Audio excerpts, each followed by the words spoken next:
Good morning. Thank you so much for joining us today. My name is Matt Kramer. I'm president of the St. Paul Area Chamber of Commerce. You may have noticed our small, unobtrusive logo on the wall over here.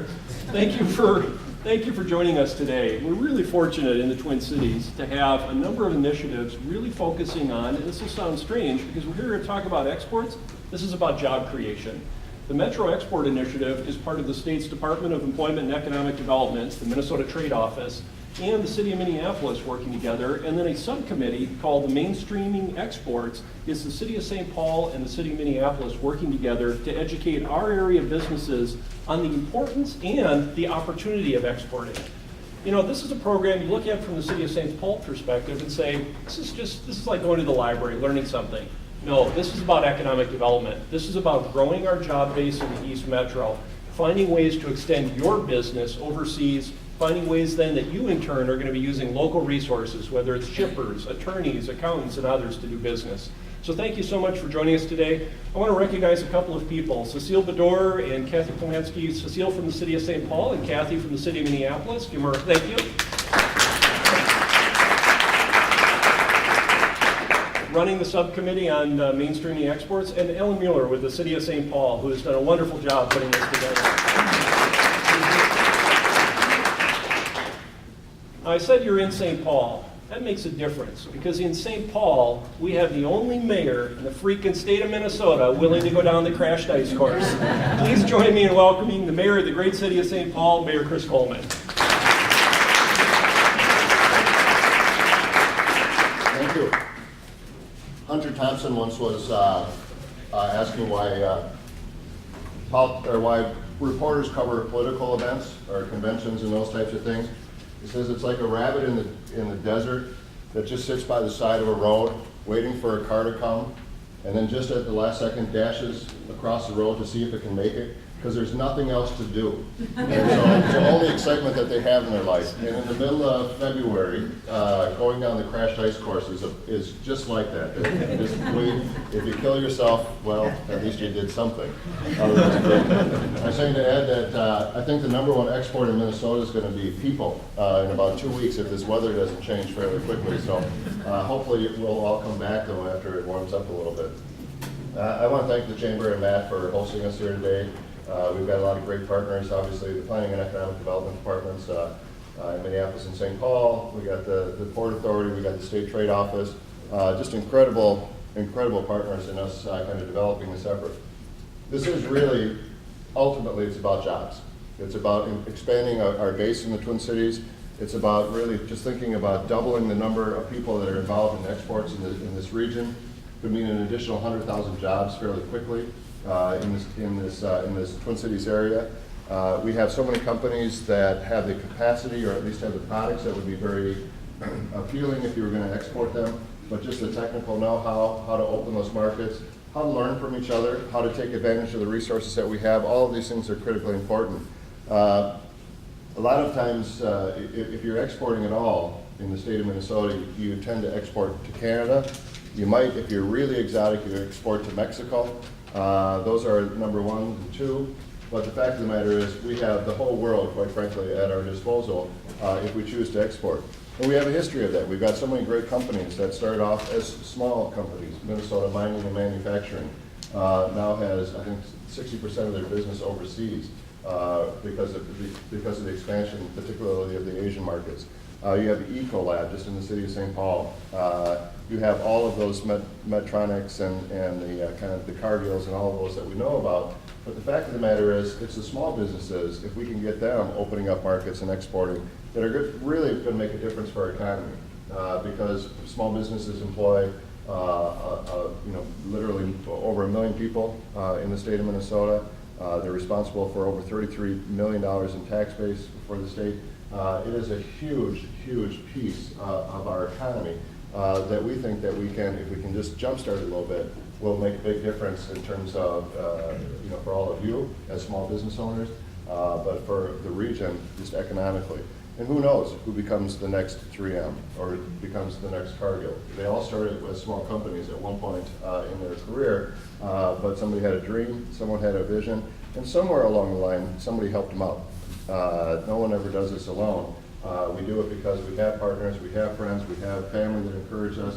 And if we can add to that layer the technical expertise that comes with the state trade office, with our chambers, with the Port Authority, whoever it might be, it is critically, I mean, that help just can't be underestimated. And when you think about the things that kind of open up all of a sudden, the possibilities, I'm just thinking about the whole expansion of the Panama Canal and what that means for the city of St. Paul that sits at the headwaters of the Mississippi. And Louis can talk to you more about what that opportunity opens up for those of us in the city of St. Paul and the Port Authority about opening up whole areas of the world, of the globe, to exports from the city of St. Paul, from the Twin Cities region, from the state of Minnesota. Those things become incredibly huge opportunities. So this is an opportunity for us to network. This is an opportunity for us to get to learn a little bit more about what those challenges, what those hurdles are, and how to get over them. It can be done. It can be intimidating if you don't have that support, but there are a group of people in this room, there are a group of people in this community that are committed to assisting businesses in this region, really opening up those doors of opportunities across the globe. So thank you for being here. Thank you for being a part of it. Matt, thank you so much for sponsoring us. We're here as a city. I know Minneapolis is committed, Edina and all the cities around this region are committed to it. However we can be helpful. It is a mutually beneficial thing. If our businesses are successful, our cities are going to be successful, and if our cities are successful, our state's successful. So thank you for being here, and I look forward to the conversation today. Thanks.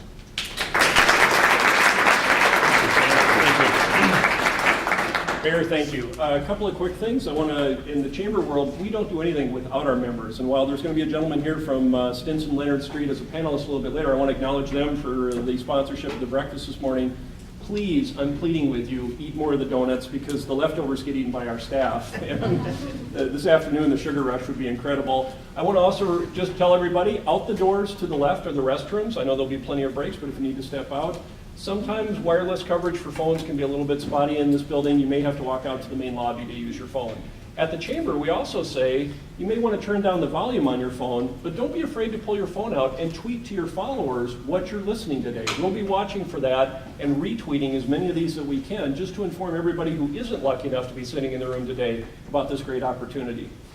Well, let me start the first program today. Minnesota is fortunate, and I had the experience under Governor Tim Pawlenty of leading the Department of Employment and Economic Development, a subunit of which is the Minnesota Trade Office. We are fortunate indeed to have one of this nation's top trade offices, a trade office that recognizes it's about response. It's about finding ways to help our local businesses, as the mayor noted, look beyond Canada and Mexico, look all over the world for the opportunities. And the barriers that are there are real, the challenges are real, but you will get there with the success of the Minnesota Trade Office. Please join me in welcoming our first speaker, Ed Dieter from the Minnesota Trade Office.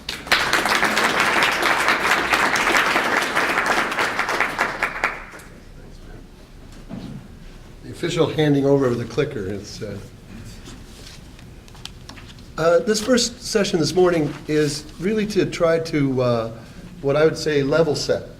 There's a lot of people in this room who've got a tremendous amount of experience in exporting already. And then there are some people in the room who are here because they're curious about it. And so we thought we would start out by spending half an hour, 45 minutes, talking about some of the basic issues you should be thinking about so that when you hear the business panels a little later today, you've got it in context. So in this session, we're going to talk about the global opportunity that's out there and what does Minnesota export? The mayor talked about it a little bit already, but what are the key things that we export and where do they go? And then a very short primer on some of the key considerations that you should think about, that you should consider, that maybe you need some advice about as you start to export for the first time. So I'm going to start with really big context. These are this is also a bit of a trick question because we get to find out who's been looking ahead in the slides. But these are the top 10 economies in the world. And when I do this program, which we do, we get in front of MBA classes pretty frequently and things like that, and we talk about some of these statistics, and it's always interesting whether I'm at the beginning of the semester or at the end of the semester, how well they seem to do on this. But if these are the top 10 economies in the world, Who's number one? Quiet crowd this morning. United States. United States, by far, by far. And I'm not going to make you go through all of these, but we read the headlines and we start to get the impression that we're falling behind in certain ways. And maybe we're not growing as fast as some of the other economies around the world, but we're still by far the largest economy in the world. Now, certainly China's growing very fast. It was only about just a little less than 4 years ago that China first passed Japan as the second largest economy in the world. So that gives you an idea of how fast they are in fact growing. I don't think there's too many other surprises on this list. When you get to the bottom of the top 10, there you'll see some shifting there from time to time. Russia will fall out or climb in depending frequently on the price of oil. Canada will sometimes show up in the top 10, also related to commodity prices. But otherwise, the shifting that's going on among them is relatively slight. It's probably been, U.S., Japan, Germany, United Kingdom, France in the top 6 for decades. But there's an important difference between the size of the economy and and the countries that actually export product. So today, China is the largest exporter of products in the world. But the U.S. is number 2. Who would have thought, right?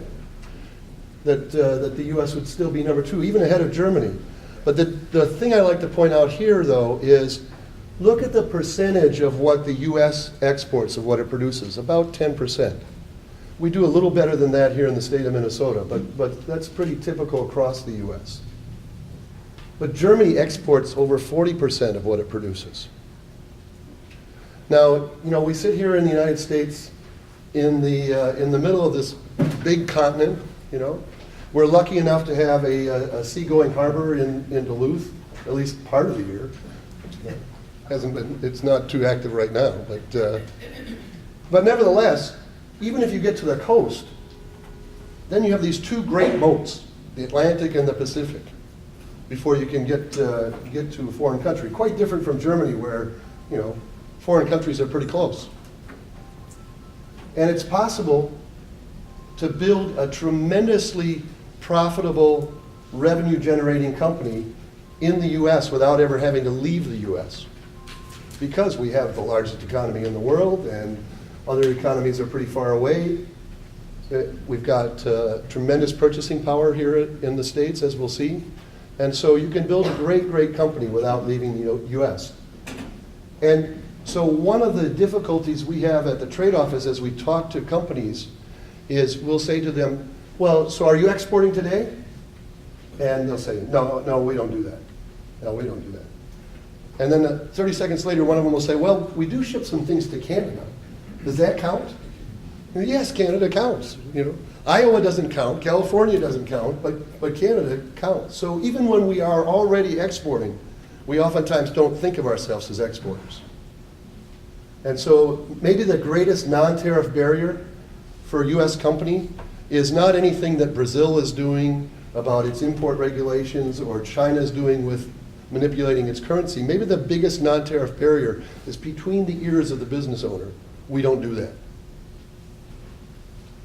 The U.S. Commercial Service estimates that over half of the inquiries that U.S. manufacturers receive from overseas go unanswered.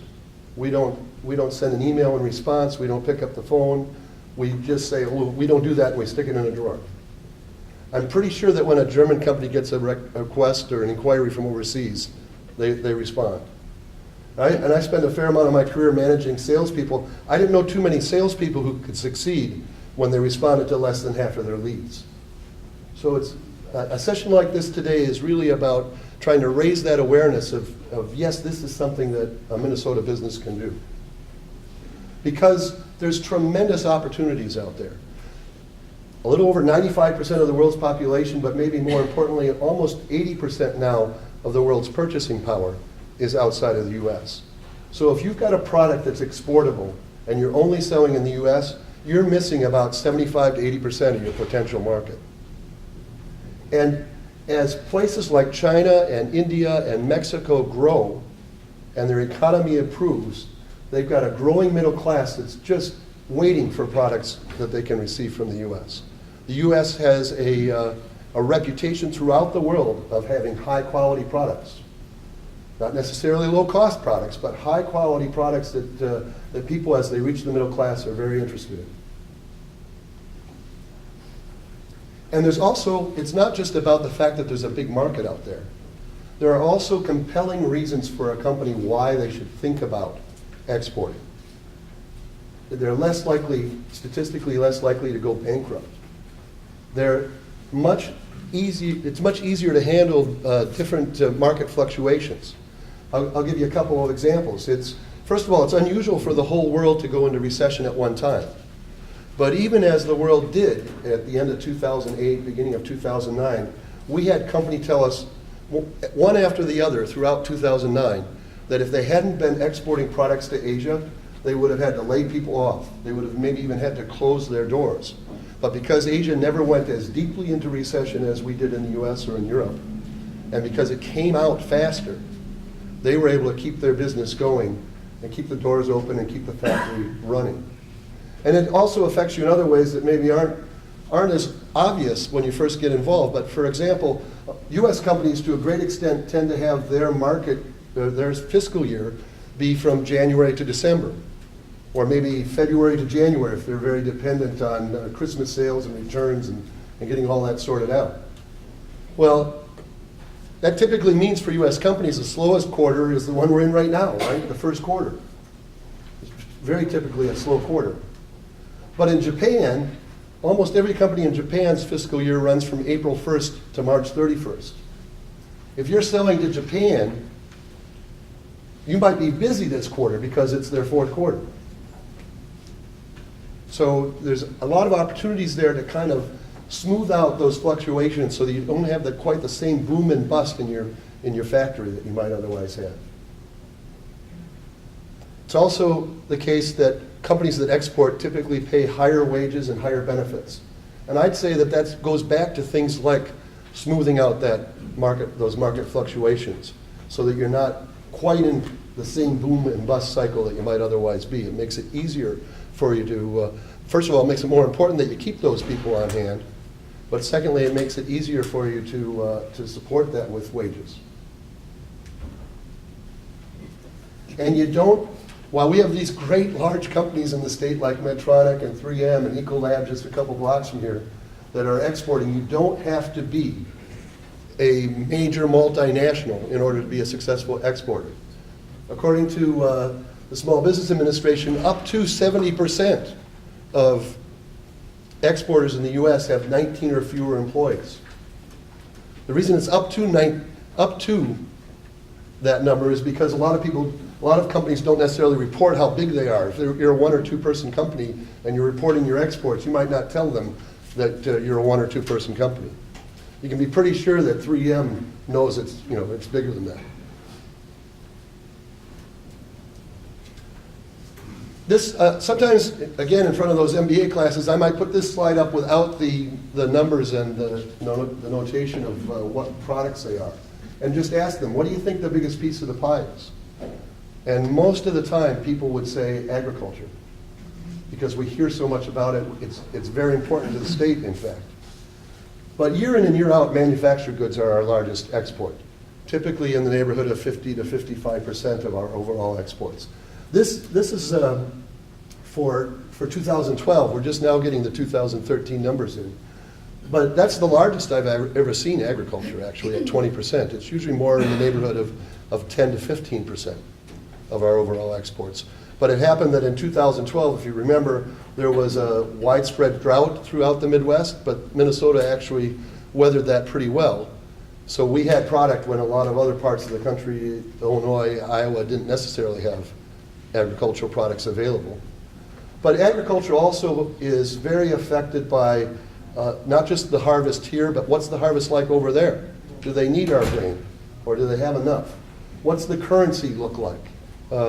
Is our grain going to be very expensive? So there's a lot of things that go into agriculture that make it fairly volatile. But I don't want to diminish its importance to the state at all, because as you drive down 35 and you see those fields of soybeans, think about the fact that 1 out of every 3 of those soybeans is going to end up in Asia in one form or another. 1 out of every 4 is actually going to end up in China. And I don't know who the bean counters are who figure that out, but it gives you an idea. We're pretty certain that we don't export 1 out of every 3 things that we manufacture in the state. So it gives you an idea of how important that agriculture is to us. And then finally, services. And a lot of times we get the question, well, what do you mean? How do you export a service? Well, we have great law firms here in the state that are doing legal work all over the world, whether it's intellectual property work in China or merger and acquisition work in Europe. We have architectural design firms that are designing skyscrapers in Shanghai or schools in Brazil. So there's a tremendous service industry, and it typically makes up about 1/3 of our overall exports.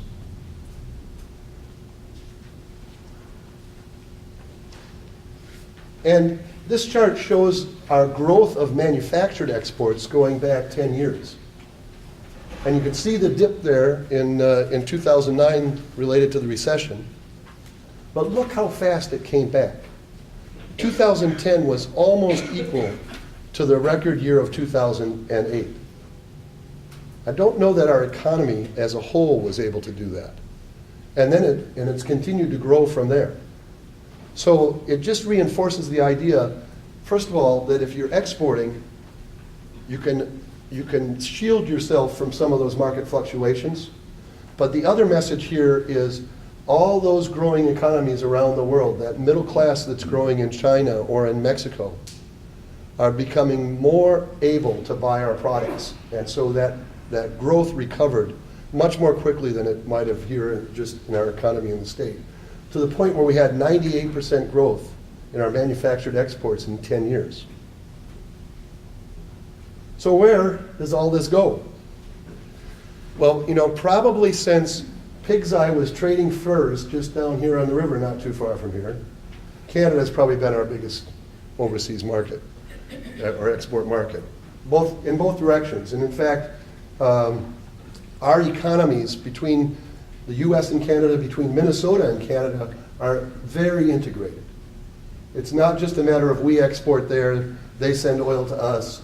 In fact, it's the case that products that are manufactured either in Canada or Minnesota might cross the border several times in the process of that assembly. We think of that, typically maybe in Detroit, where automobiles and vehicles are going back and forth, but it also happens here very much the same way. Then, since about 2005, China has been our second largest export market for the state. That surprises people too. It's the gentleman in our office who manages our relations with China and helps companies export to China. When he started at the trade office, frankly quite a while ago, back in the 80s, we were exporting about $40 million of goods to China in a year. $40 million. Give you an idea, last year we exported about $80 million, Minnesota, $80 million to Vietnam. So in the late 80s, we're exporting about $40 million worth of goods to China. 2012, it was almost 2.5 billion manufactured goods. That's before we get to all those soybeans and all those services. So it gives you an idea of what a tremendous market that's becoming. There's about 300 million people who live in the US, a little over 315 million people in the US. They estimate that the middle class, and I'll grant you the middle class might look a little different in China than it does here, but the middle class in China today is somewhere in the neighborhood of 300 to 500 million people, depending on how you look at that. That means just the middle class market in China is as big as the whole US market. And those ships aren't all going back empty. A lot of them are going back with US and Minnesota goods. Mexico's a tremendous success story for the state. 15 years ago or so, after the peso collapsed, if you remember that, Mexico wouldn't even have been in our top 10 export markets. but it's been growing at a tremendous rate over the last 10 years. And last year it passed, or in 2012 it passed Japan to become our third largest market, and it will be again in 2013 from the preliminary numbers that we've seen. And again, this is manufactured goods. So this does not account for the fact that about a quarter of our exports to Mexico are agricultural goods or food commodities. I don't think there's too many other surprises there as you go down. South Korea is a really important market for the state. Belgium, most of what goes to Belgium probably doesn't end up in Belgium. It's a portal to the rest of Europe. Sometimes we'll see Netherlands on this list for the same reason. The United Kingdom has always been. Philippines is interesting. We send a lot of sub-assemblies to the Philippines, circuit boards, things like that, that are then put into final products and then exported from the Philippines probably.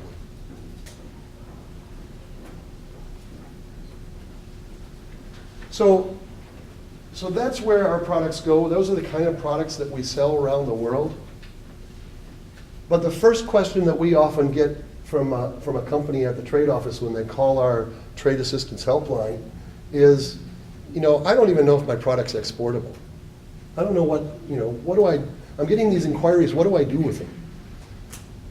If I shipped it overseas, how would I get it there? How would I get paid? All really important questions that we deal with at the trade office and the commercial service deals with on a regular basis. So the first question is, are you getting foreign inquiries? Where are they coming from? Do they look legitimate to you? I'm not talking about the Nigerian princess scams and things like that. It's, but some of the scams are getting more sophisticated. So we can help you sort that out as to whether this is a real inquiry or not. Have you ever shipped overseas? Yes, Canada counts. Look at the cost of your, sorry, Michael. Look at the cost of shipping versus the value of your product. If you have a small product, you've seen probably the newspaper stories recently of the most recent Medtronic and St. Jude pacemakers that, the size of a AAA battery or smaller. And they probably sell for $10,000, $15,000, $20,000. I don't know, but they're pretty valuable. You can put an awful lot of them in a box. You can put a lot of them in a container to ship overseas. And so you can ship it relatively cheaply, and it has a really high value. On the other hand, if you've got something that fills this room and weighs several tons, it might be pretty expensive to ship. So will it still have a value when it gets overseas? Those are kinds of questions that you need to think about. And you don't have to sell all your products overseas. You can make some strategic decisions about which products you're going to take. You might not, if you're a high technology company, you might not want to take that product that you're still in beta test and having troubles with in Dallas. You might not want to take that product to Tokyo just yet. Might be a little hard to support. Might be expensive to support as you put people on airplanes for what you thought was a week and they don't come back for a month. And then we think it's really important early on here to classify your product. And by that we mean, first of all, the Schedule B that the census uses to classify products that are going to be exported overseas. There's a good reason to do this early. It does several things for you. It will help you identify if there's any restrictions on your product and where it can go.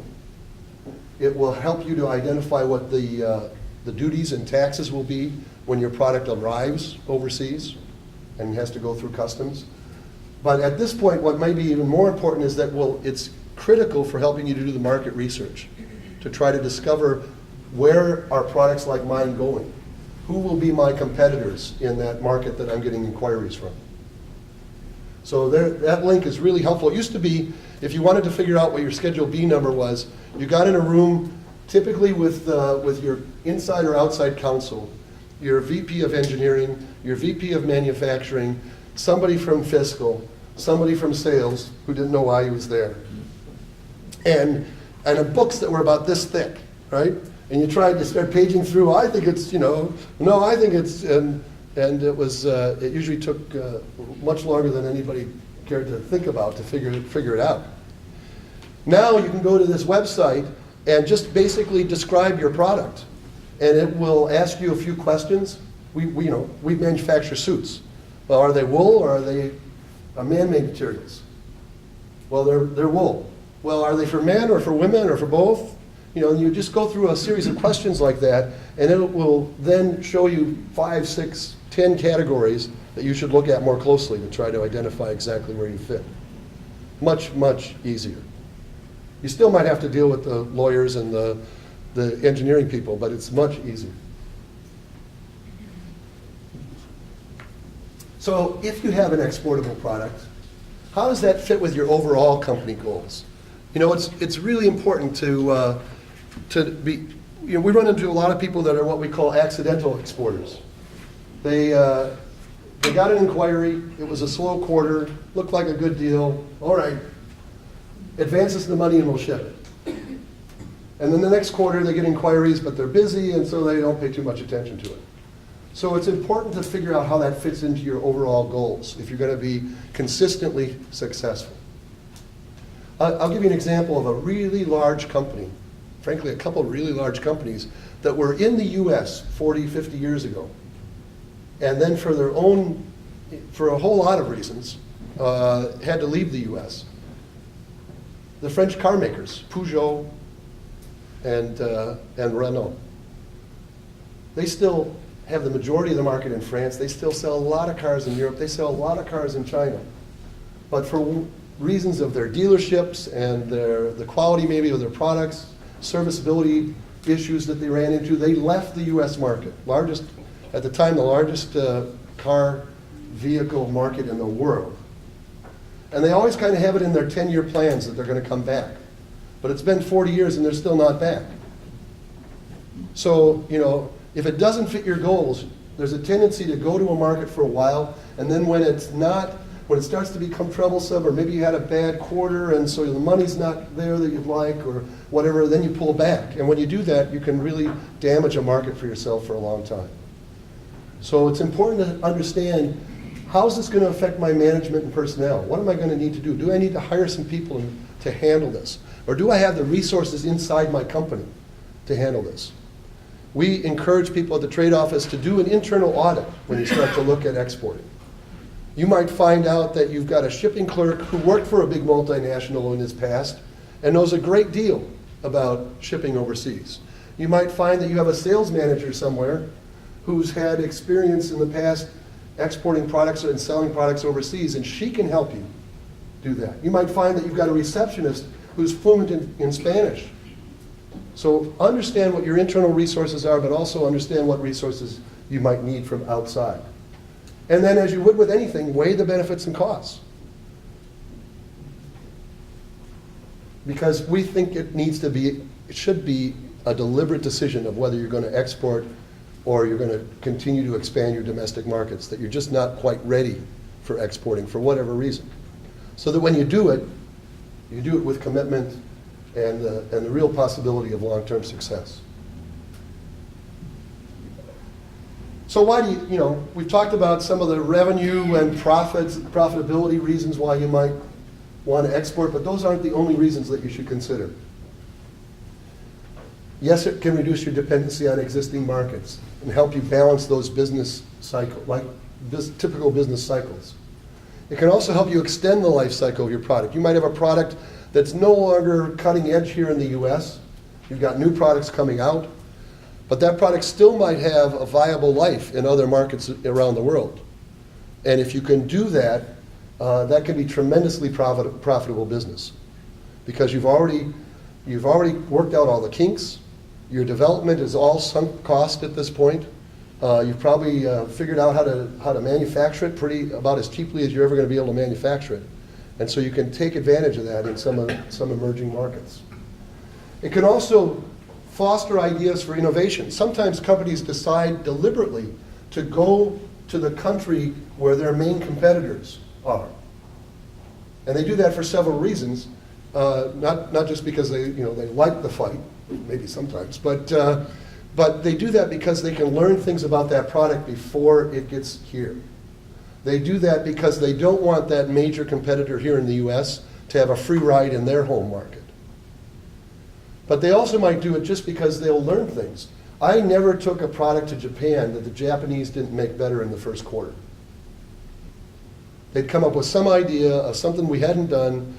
Oftentimes it wasn't that complicated to do. The engineers would say, really, that's all they want? We can do that in a couple weeks. We won't be able to get to it for a couple of months, but when we get to it, it's only going to take a couple weeks. And once we had that feature or that function, it became a competitive advantage here. It was an absolute necessity to sell in Japan, but it became a competitive advantage for us here. And it could also be a place to sell your excess production capacity, so that you're not having to lay your factory off for periods of time, but you're able to keep them busy and productive. So now where do you go? Okay, so you're getting some inquiries, so that's kind of one indication of a market you should investigate. But how do you otherwise start to look at markets around the world? And what we'd advise is that you start with a pretty wide net. Take that Schedule B classification and do some research, and we can help you with that, and the commercial service can help you with that. Our offices are just 2 blocks from here. We've got a research library there that is available for Minnesotans to use. But you don't have to come down to St. Paul to do that. You can call us at the trade office or call our research librarian in the library and tell us what you're looking for. And if we've got it, we'll get it for you and we can send it back to you. So you start with a wide net, and then you start to narrow your search. You start to see where there's probably good fits for your product.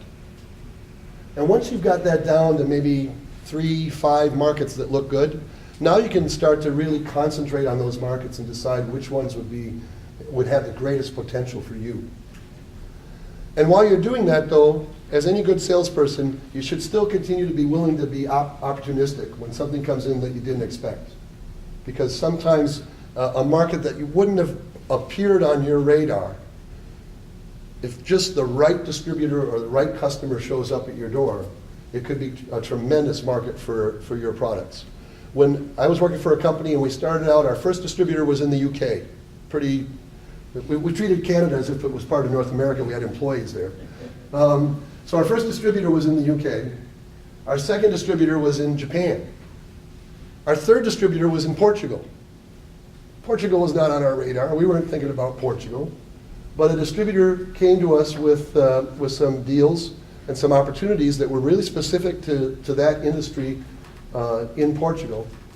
And 2 out of the next 4 years, he was our largest distributor in the world. Bigger than the UK, bigger than Japan. Because he had just a few really large deals that he could work.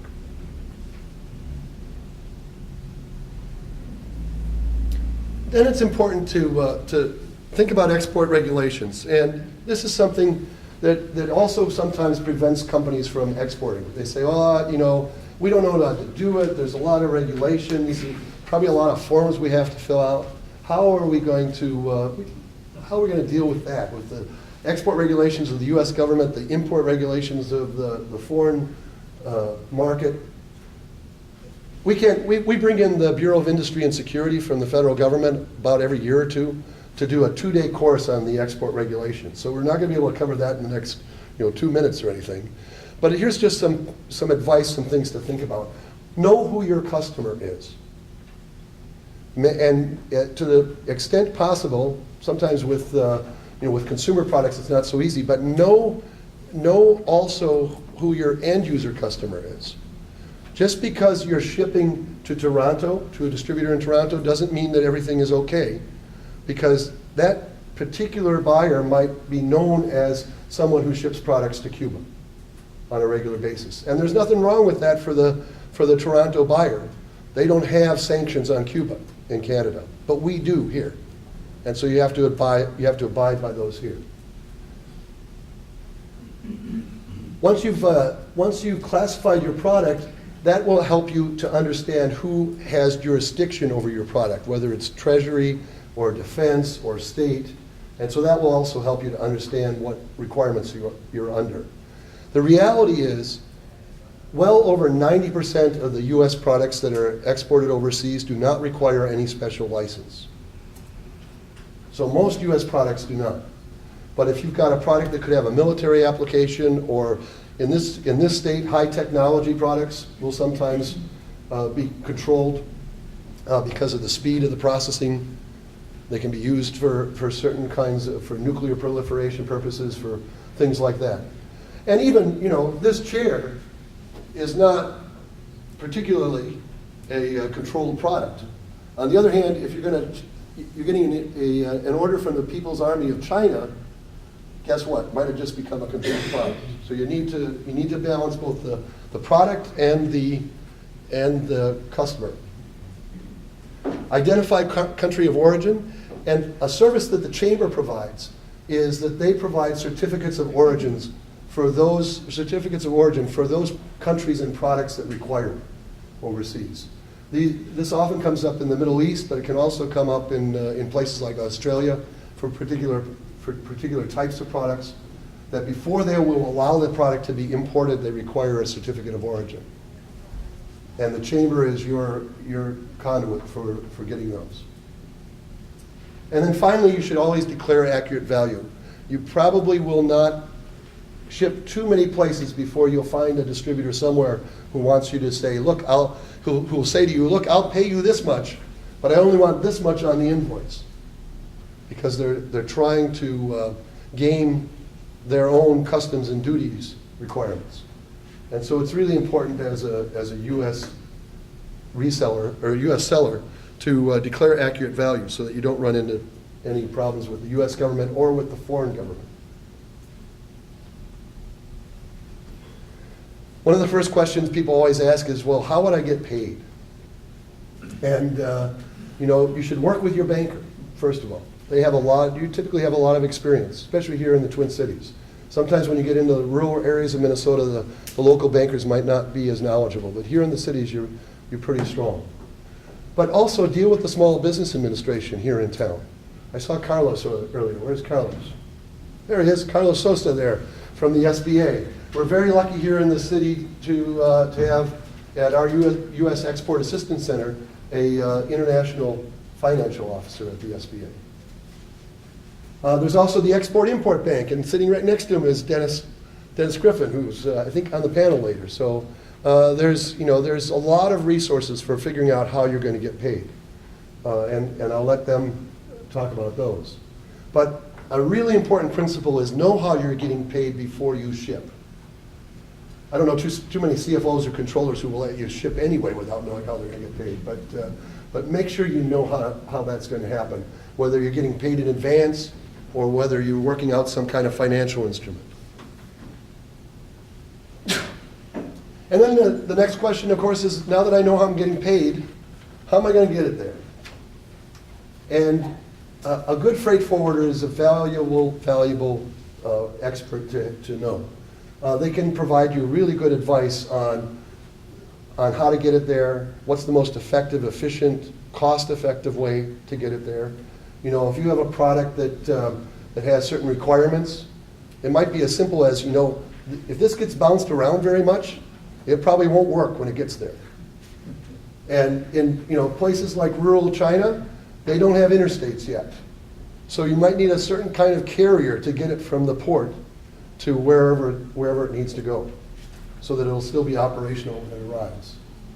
They can also help you prepare the required export documents. But remember, a freight forwarder is kind of similar to the person who prepares your taxes. They're an expert in freight forwarding and shipping, just as your tax expert knows the tax law. But they're not ultimately responsible. You, as the manufacturer, as the exporter, are ultimately responsible. So you're responsible to give them accurate information and to make sure that what they're preparing for you is correct. And they can also help you with insurance coverage and clearance. A shipment like this is pretty complicated compared to just going to the grocery store and buying something. And so you should be really clear about who's paying for insurance, how it's getting there, who's going to pay the import duties when it arrives. It's important for not only your shipping clerk to understand that, it's important for your sales team to understand that, because that'll affect the final price. If you're paying all the import duties, you better hope that your salesperson put that into the price, because it could be a lot, depending on where it's going and what the product is. So now we're going to just spend a few minutes on where you can get help. There are the federal agencies that support exporting. And they're not just in DC, they're here locally, as I've already pointed out. There's also some great non-governmental organizations here in the state. I'm from the trade office, so I'll give you one slide advertisement for the trade office. And then for agricultural and food commodities, it's here in the state, it's the Minnesota Department of Agriculture. The USIAC, we call it, or the U.S. Export Assistance Center, there's a lot of them around the country. We have a great one here in Butler Square in Minneapolis. They're really terrific staff, really knowledgeable. A lot of them have spent time overseas or spent time in D.C. I see Andrea Burton back here from the USIAC. I don't see anyone else. Are you the lone rep today, Andrea? Okay. Really knowledgeable about Minnesota, but really knowledgeable about the federal regulations, a direct line. If you need to be talking to the commercial service desk in Rio de Janeiro, they're your direct line to get to them. If you need to understand exactly what the import duties are going to be on that product that you're shipping to Japan, they can get you in touch with the right people in DC who can tell you. And not only tell you what it is today, but tell you what they think it's going to be in 2 weeks because of some regulations that might be in the diet right now. As I mentioned, they've got both an SBA International Trade Officer and an Ex-Im Bank Director here as well. So it used to be, for Ex-Im Bank, our closest director was in Chicago. So now having Dennis here for the last year and a half, I think has really increased the usage by Minnesota companies of Ex-Im Bank services.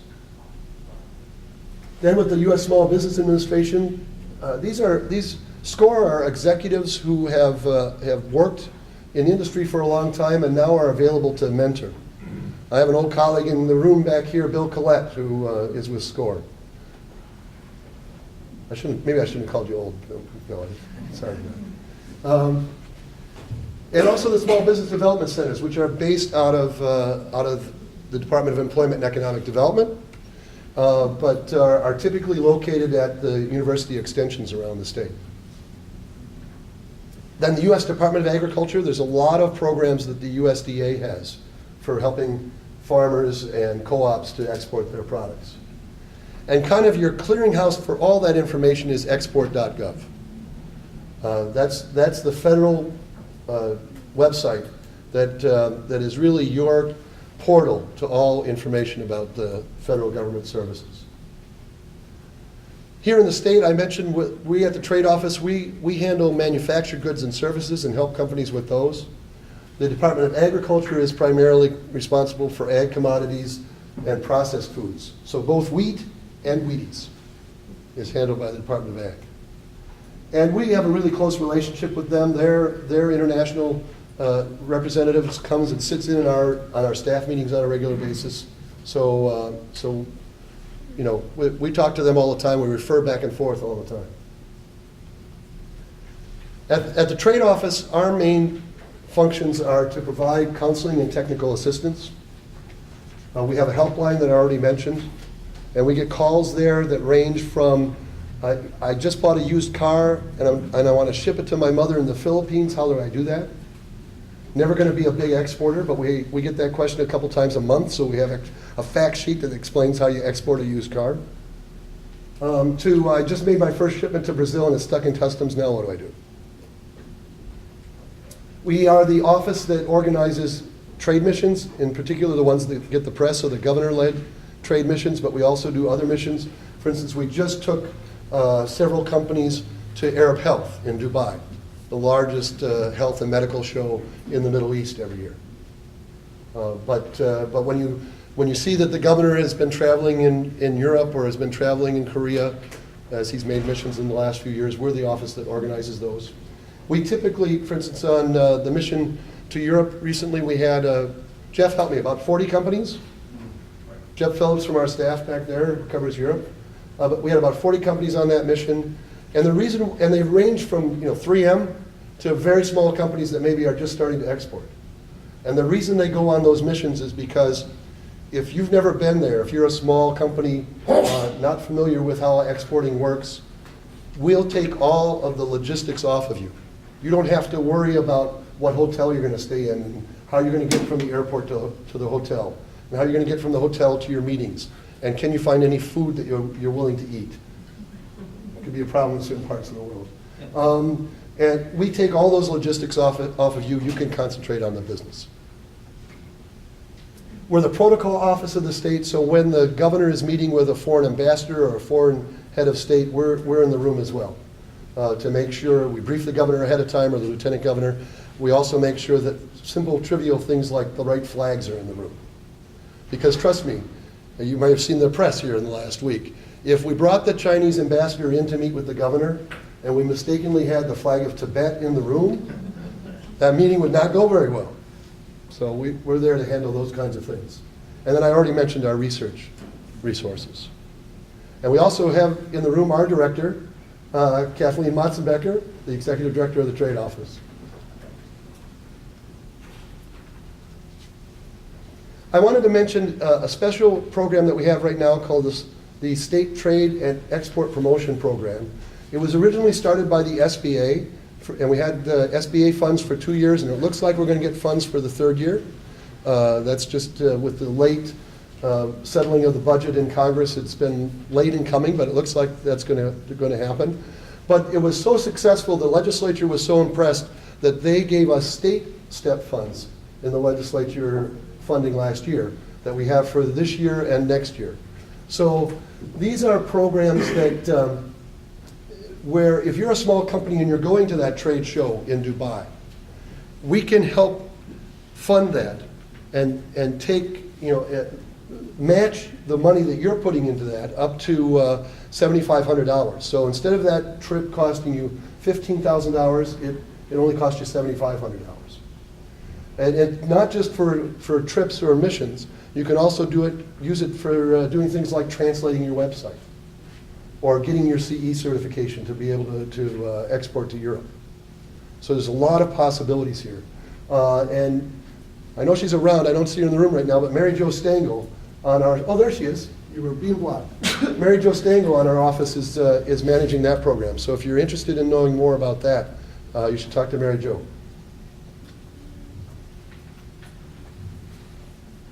There are also some other DEED, Department of Employment and Economic Development funding that's available, state funding that's available. These aren't tied specifically to exporting, but you should know about the Minnesota Investment Fund, the State Small Business Credit Initiative, the Job Creation Fund, and some other loan programs that are available for unique needs. Because the state does have some funding that you can take advantage of to help finance your business. So in summary, we wanted you to become aware of the global opportunity, understand that Minnesota actually is a player in global markets, in international markets, and then at least a primer, I'll call it that, in some of the things you should be thinking about as you start to consider, are we ready for export? Do we want to export? With that, I think we have a couple minutes for if there's any questions, but otherwise we've got a chock-full program today. There has to be a question. Well, with that, thank you, Ed. Thank you so much. Yep, thank you.